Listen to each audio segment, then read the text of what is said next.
Dino Crisis is often called Resident Evil, but with dinosaurs. And to be honest, that's kinda correct. But also not really, because Dino Crisis is actually shockingly different.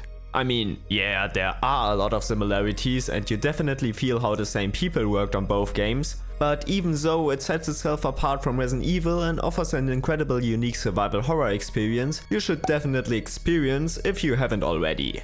And I'm going to tell you how it's different and why you should play it. At least if you keep watching. The most obvious reason is probably the change from zombies and other BOWs to actual dinosaurs from the past. But even though that's a really obvious point, it changes the gameplay far more than you might expect if you haven't played the game. Most enemies in Resident Evil are fairly slow and easy to dodge. Zombies are barely a challenge if you have some space, dogs can be easily dodged by running in a zigzag pattern in like every single game, lickers are literally blind, and even hunters don't pose much danger if you aren't low on health. And even if you get hit, it's not that much of an issue usually, because you can easily tank a few anyway. In stark contrast, the enemies in Dino Crisis are much more aggressive, faster, bigger, deal a lot more damage, and have more health. Literally every single dinosaur in this game is a serious threat and can easily kill you if you aren't careful enough. Well, with the exception of the compies. Those are actually pretty harmless and cute. But anyway, to be a bit more precise, while zombies and dogs in the original Resident Evil games go down with at most half a handgun mag or one well-aimed shotgun shot, one single raptor, by the way the standard enemy of the game and one of the weaker ones, can easily take up multiple shotgun shells or over a dozen of handgun bullets. And trust me, there's a good chance you won't even have that much ammo, especially in the beginning, especially if you're playing the game for the first time. Additionally, because one single raptor is not already deadly enough, there are plenty of instances where the game throws 2 or even 3 at the same time at you, making it often almost impossible to get past them without getting hit. Or dying. Because, like I said, they are also extremely aggressive and deal significant damage. Once they notice you, which most likely won't take long, they are almost instantly at your ass to try to get a big piece out of it. For example, if you happen to find yourself in a slightly unlucky position, like when an enemy is close to you upon entering a room, you can easily die in just a few hits and in very quick succession.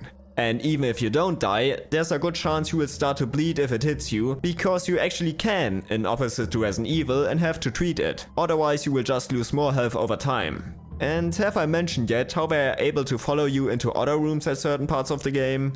Yeah, you heard that right. Even if you manage to avoid them, it's not necessarily going to solve the problem of dealing with them and might even bite you in the ass later. Literally. With regards to these circumstances, I think it's fair to say that Resident Evil's enemies are almost kindergarten compared to Dino Crisis. Most enemies in Resident Evil are so slow that you have plenty of time to avoid them, or at least line up a few good shots to take them down in time. While the dinosaurs in Dino Crisis are seriously a lot more brutal and unforgiving in pretty much every single aspect. And now, if you're wondering how this is still a positive at this point, hear me out. Even though they are harder to engage than the average enemy in Resident Evil, they are also fair and can be outsmarted if you play well. You will most likely even notice yourself improving over time, going from nearly dying at every single encounter to successfully dodging and beating them. Every encounter is challenging, but also incredibly rewarding, making the game a lot of fun. You also don't have to worry if this sounds too terrifying to you, because for one, you're playing a horror game, so this should be good. And second, there are overall less enemies than in pretty much every Resident Evil game, so it's not like there are hordes of dinosaurs attacking you at once. But anyway, being more brutal seems to be a theme of the game in general compared to Resident Evil. But being more brutal also seems to be a theme of you. At least if you haven't subscribed yet, which isn't unlikely according to my YouTube analytics. So please do so if you're enjoying this video and if you didn't take it personal that I just called you brutal. Thank you. I have already touched on a low amount of ammo in the game, and obviously the resource management is a big part of Resident Evil as well. But again, it's much harder here. Like you can probably already guess. It's so extreme that I literally went without handgun bullets for pretty much the whole game after the first 30 minutes on my most recent replay, because I had none until they were pretty much useless anyway later in the game. As a result, the game forces you to make a hard decision at every single encounter. Either you kill the enemy and possibly waste a lot of ammo and health you need later, not kill the enemy and run for your life with a high risk of getting hit every time you come across the same passage, or stun him with andarts for a short amount of time and possibly waste the possibility to use it in a more desperate case.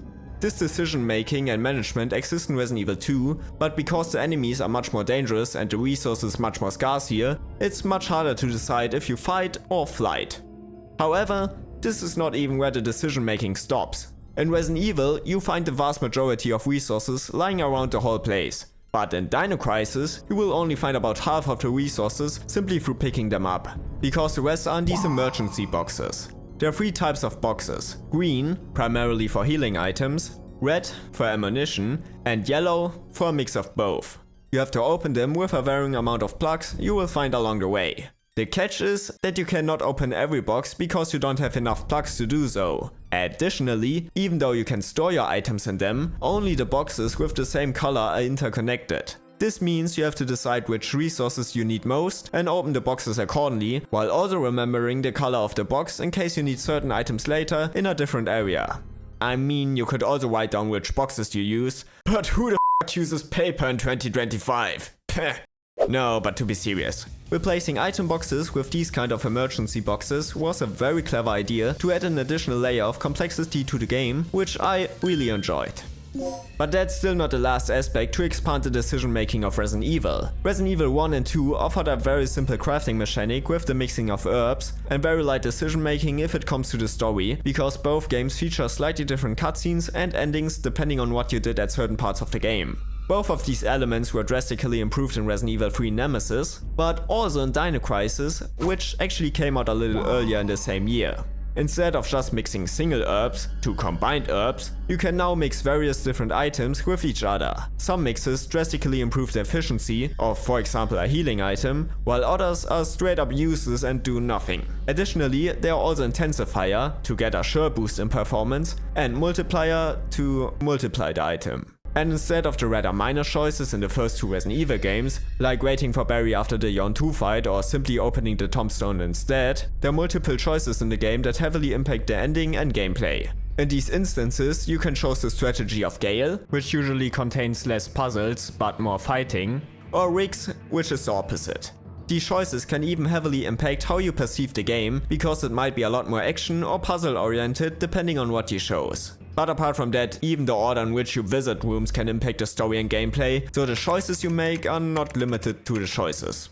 Anyway, all in all these added choices make for great replayability and add a lot of fun to the game.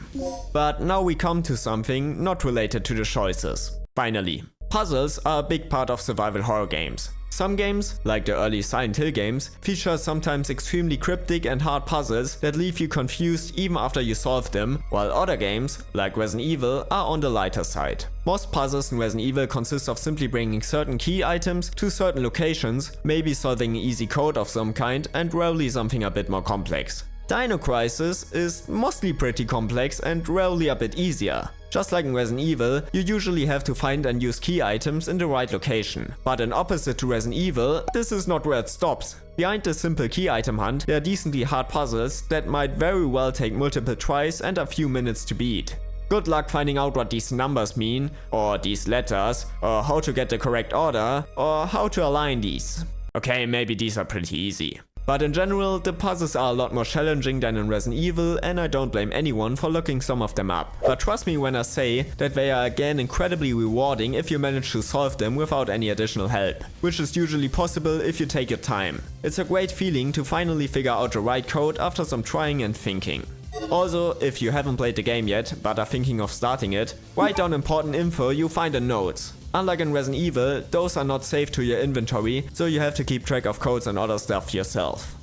Now there are also some other, more insignificant changes from Resident Evil, for example the fully 3D modded environments or the so-called panic horror, which actually doesn't mean all that much, but these really don't have such an impact as the other points I mentioned. So therefore, to come to a conclusion, Dino Crisis mainly sets itself apart from Resident Evil by being a lot more complex in almost all aspects of the gameplay, while also remaining fair and being arguably more rewarding than its spiritual predecessor as a result. Beating the standard difficulty in Resident Evil won't have you feeling like something special, but here you will feel like a god. No guarantee. So what do you think of Dino Crisis? Have you played it yet? And will you play it after this video? Please let me know in the comments. Apart from that, I would also appreciate if you subscribe, like and share the video if you enjoyed it. Thank you and see you next time.